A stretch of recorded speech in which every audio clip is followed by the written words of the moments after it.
Welcome to Grow Your Yoga. This is a free live webinar that I offer every single Thursday at 12 p.m. Eastern. If you have any questions about yoga and or your yoga practice, this is a place where I can help answer this for you. If you have any questions or comments, drop them in the comment box below. All right, today is Yoga for Surfers, 15-minute warm-up. So do you need a practice to get you ready for a surf session? And even if you're involved in any other sort of sport, be it tennis, running, walking, swimming, you'll find these stretches are going to be great as well. But today I'm going to put the emphasis on preparing for a surf session. This one is for you. All right. So I'm going to break it into 5 sections. I'm going to focus on the paddle, the pop-up, and then we'll work on rotation, the hips, and the shoulders. Let's begin. Go ahead and get your yoga mat ready. And first up, we're going to focus on the paddle. So we spend a lot of time surfing, laying on our bellies and working in a yoga pose. It's called Cobra, basically contracting the back. Now, the reality is that you're going to spend a lot of time doing this. What I want you to do, though, is to come down, and we're just going to practice placing the palms on the floor like Cobra pose, Bhujangasana. Let your legs separate about 6 inches. Touch your chin down onto the floor. And then practice squeeze your glutes in your back and try to lift your chin and chest up and lift your legs up. And then practice slowly lowering down and touch your chin and feet to the floor. It doesn't have to be an extreme lift. We just want to warm the back muscles up. Do that 5 times. You lift your chin and chest up. You lower your feet down and chin down. You squeeze your back. You lift your chin and legs up. You lower your chin and legs down. Do it a 5th time. Lift your chin and chest up. Lower your chin and feet down. And then the reality is that because of the amount of time we spend in that extension position, a good counter stretch to this is really what's key. Come forward into the child's pose, bring your hips down towards your heels, and just let your body expand across the back. Also, paddling strengthens our lats. The process of pulling the arm down through the stroke is your latissimus dorsi is contracting. So when we're in child's pose and you have your arms forward, stay in the child's pose. Allow for the muscles along the sides of your rib cage, connecting the shoulders, the arm bones to your torso to lengthen and stretch. All right, very good. So that's a really simple routine that you can do to prepare for the paddle. The next thing I want to focus on is the pop-up. And you're either goofy foot or natural, or perhaps you can go with either way. But we're going to do right and left equally to obviously open up the hips. So what I want you to do, I realize that down dog can be a difficult pose for some of us. Like down dog is only really fun and enjoyable once we can kind of get the legs straight and the heels down enough that the heels can press to the floor. If you love down dog, go ahead and practice down dog. And or what I'd like for you to do is come down onto your hands and knees. Now, the challenge in the pop-up is having the hip mobility to be able to bring the foot forward relatively quickly, or actually very quickly. What I want you to do is practice swing your right leg around out to the side, lift the hand, land the foot on the mat, and then come all the way up and raise your arms above your head. Then bring your hands down. Before you touch your right hand to the floor, try to lift your right foot, and then put your right hand down, right knee down. Left side, take your left foot forward. You're going to lift your left hand, balance on your left foot and right knee, and raise your arms up. And then coming down, land your right hand on the floor, swing your left leg back, and land your left hand down. Let's do that 5 times. I'm going to move a little quicker. So you just basically land and raise up, and you can coordinate your breath, exhale, down. Try the left side, left foot forward, raise up, and then go ahead and release, bring your arms down. Let's try the other side. Right foot comes forward. Now, another way that we can bring variation into this, go ahead and bring your hands down. Right leg back, left foot forward, is to try to not swing so wide out to the side. Bring your hands down. Let's try it again. Take your right foot forward, keeping your hand on the ground. Come up. Bring the hands down. Take your right leg back. Again, the left side, you can take your left foot forward and come all the way up. And then release and come down. So a good way to prepare for a quick pop-up. Another way that we can do this and also build a lot of upper body strength is to come into the plank pose. And on this one, we're going to utilize what's called Warrior One. I want you to step your right foot forward, keep your back heel in the air, back leg straight, raise your arms up, and then bring your hands down, step your right leg back to plank. Take your left foot forward, keep your back heel in the air, raise your arms all the way above, and then release down. And take your left leg back into the high push-up. Let's do that a couple more times. Right foot forward, back heel up, raise your arms above, bring your arms down, right leg back, plank. Left foot forward, back heel is in the air, arms up, and release and come down. Good. If we want to come all the way down, we can see how the warrior B position in the sun salutation, the sun salutation B is much like you're in the paddle. You push up into the plank, you take your right foot forward, and you raise all the way up. You come all the way down. You bring your right leg back, you go from high to low push up, and you lower to your belly. Try the other side. Curl your toes under. Press to the high push up, take your left foot forward, raise all the way up. Bring your arms down to the high push up, left leg back, and lower all the way down. Good. So we covered the paddle, we covered the pop-up. Now we're going to focus on some hips, rotation, and shoulders. Let's start with the rotation. If you are able to sit with your hips on your heels, go ahead and bend your knees and sit hips on heels. If that's challenging for you, I want you to try either cross-legged seated position or have both of the legs in front. All right, from here, a lot of our power and our rotation comes from our rotation. A lot of the power and the turns and the movements comes from our ability to use the oblique muscles in the abdomen and work with rotation, the swinging of the arms. So what I want you to do is from your seated position, whether legs in front, kneeling, or crossed legs, is to take your hands off to the left side of the mat.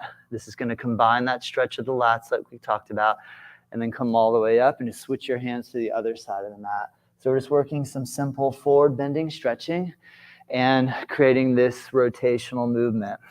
Okay, so if you're on the right side, come up, switch over to the left, stretch your lats, and do a little rotation. Come up, switch over to the left, stretch your lats, your spine, some rotation. Another way that we can approach this is just to take the arms, and instead of actually rocking or leaning forward, just work some really simple trunk rotation motions that can mimic the element of swinging the arms and letting the body follow. So you just use your arms and strengthen the trunk. Good. Another good rotational stretch is to come into the Marityasana position where you bring your legs together in front of you. You can bend the right knee. You can grab your right knee with your left arm, put your right hand on the floor behind you, and do a nice deep rotation stretch, twisting to the right. So you can either hold the knee with your elbow, or you can hook your arm around and just kind of warm and loosen the trunk. If you have any sort of like disc issues in your back, you got to be careful. So approach your twisting. A good way to do this is to lift up and sit up really tall, and then draw the right shoulder back. If it feels good to reach out and lean into it, you can. Let's do the other side. Take your right leg forward, bend the left knee, bringing the heel near the hip. Put your left hand on the floor behind you, grab your left knee with your right elbow, and twist to the left. Again, we're just working our rotational stretch. Remember, take good care of your back. Lean against the hand, try to sit up nice and straight, and then work the rotation. The back is feeling good. You can reach back a little bit and pull, and again, get a little bit more trunk rotation. All right, the other key area that we want to work on in a warm-up is to stretch into the hips. And a big area is working with the hamstrings. So what we attempt to do is sit on the floor with the legs together in front and to be able to sit up straight with the spine, called stick pose or Dandasana. Paschimottanasana, the Weston 10 stretch, is to come forward and grab a hold of the feet. If you have the ability to touch the feet or grab your shins, or you can always use a prop like a strap to be able to make a connection of your hands to your feet. Remember, the key is to breathe. So we want to breathe in and out of the nose and gently stretch into the back of the legs, into the hamstrings. So we want to hold this for about 30 seconds. Continue to hold while I talk. Continue to hold in your Paschimottanasana while I give you more ideas. Some of us, it's really difficult to sit with our legs straight out in front. And if we lean behind the hips, what you can do, I have a blanket set up here against the wall. You can sit with back against the wall and try to extend your legs fully. Now, if you go to sit with your back against the wall, what you can do is have your knees bent. In that case, though, I want you to try, I'm going to put my feet on the wood floor here where it's a little bit more slippery. I'm going to put my hands on my knees. I'm going to try to slide the feet forward. I want you to do the same thing. And if you can get to the point where you're able to sit at a 90-degree angle with your back against the wall and your legs totally straight, this is where you'll employ, for wherever you're at in the pose, keep holding it because we really want to work on opening up these hamstrings. You can use the strap to start to fold your body forward and work on opening up your back and your legs, your hamstrings. The more we open up our hamstrings, the quicker we're going to be with our movements and our ability to pop up. The other big one, and since I'm against the wall now, I'm just going to show you against the wall and then I'll come back to the middle of the mat, is we want to work what's called hip abduction. And so the ability to bring the feet in close to the body and to try or attempt to drop the knees down toward the floor. So if you need the wall again, stay on the wall, or if you're on the wall, use the wall. If you don't need the wall and you're able to sit with your feet together, practice, put your elbows against your thighs and lean forward. I want you to hold this one for about 30 seconds or even longer if you can. Just lean your body weight forward, practice, breathe, inhale and exhale through your nose. The key is to create a steady breath rhythm. This is also something that we can attempt to do when we're under pressure and we're paddling to get out beyond or when a big set's coming. So basically work with your breathing, even with paddling. Sometimes a good thing to do is focus on inhale and exhale with each stroke so that there's some emphasis or awareness of breath and you're not just huffing and puffing. All right, so with that being said, just try fold, release into your hips. If you are able to bring your head down to the floor, you can go all the way. It doesn't matter how far you go. The key is just to put a little bit of time each day in on this angle of stretch and rotation on your hip joints. Good. And then another one for the hips I want to have you do is the malasana. And malasana is where we do a deep hip squat. If this is challenging, I want you to start off from a standing position, duck your feet out, duck foot, toes turned out, bring your hands down. If you need, just put your elbows on your knees and practice squatting down into the hips here. If you're able to bring your hands to the floor, come all the way down and hold the malasana pose. The combination of these three hip openers, the hamstring element, the bound angle element, and the malasana, the squat element, it's going to be a good way to work our ability to get down really low and get our center of gravity down low where we might need it. All right, and then the fifth part that I want to focus on is the shoulders. So a really good shoulder stretch is to come into the puppy dog, curl your toes under, bring your hips back towards your heels, bring your elbows down to the floor, drop your head down through the arms or the shoulders, and try bend your elbows and bring your thumbs to touch the back of your neck. And this way we're again going to target loosening up the lats and open up our flexibility in the shoulder flexion. Okay, another one that I would like for you to try is I want you to either come into a seated position and or so cross legs, or you can sit with your hips on your heels. This one is eagle arms. Raise your arms above your head. Swing your right arm under your left arm. Cross and try grab a hold of your shoulders. Pull down. If you're able to make the full eagle wrap where your right hand touches your left palm and you draw your elbows down, this is a really great way to stretch the upper trapezius and the muscles between your shoulder blades, the rhomboids. Okay, so you just hold here, get a nice little stretch in the shoulders here. Good, then release, take your arms again above your head and take your left arm under your right. Give yourself a hug shape and or if you can grab a hold of your right thumb with your left hand and or get the palms together, draw down and stretch this side shoulder. Good. Get that nice opening in your upper trapezius and the area between your shoulder blades, your rhomboids. Okay, and we're going to do one more here. What I want you to do is release your arms, take your arms above your head. Okay, this time bring your right hand to the back of your neck and take your left hand and grab a hold of your right elbow tip. And then just real gently stretch your arm in this direction. If you have any sort of shoulder issues like bursitis and or maybe a torn rotator cuff, please approach all of this very gently. There's a great way to rehab the body through yoga, and one of the main ways is to just go slow and steady. Don't force it. Remember to breathe. Let's try the other side.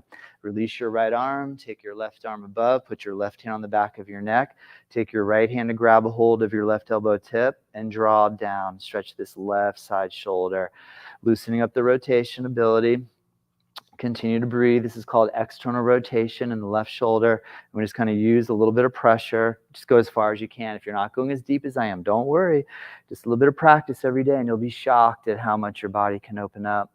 All right, very good. And then I recommend in all yoga poses or all practices that even if you are about ready now to go out into the water, like you're on the beach, so maybe, if you're just ready to charge it, go for it. But if you're at home and you're just did a little warm up, go ahead and take a little bit of rest and recline onto your back into the Shavasana position. And practice deep breathing, use positive affirmations. Think positively about your session, envision a really positive session about to come. And, this is a key for having a good, solid surf session. I hope you enjoyed this video. I'd like to just check and see if you left any comments, in which case I can address and answer any sort of questions that you may have. Again, every single Thursday I offer this webinar. And so if you have a special request, you can email me info@nativeyogacenter.com. and I will happily answer. All right. So happy you all joined in. Thanks so much. Again, remember, check us out on our website, nativeyogacenter.com. And you can, we have a podcast that releases every single Friday with a new guest every week. Also, we have a 2 weeks free live stream yoga special where we live stream all of our public classes that we hold throughout the week. And you can try us out, for 2 weeks for free. I think that about covers it. So I wish you well, and I'll see you again next Thursday, 12 p.m.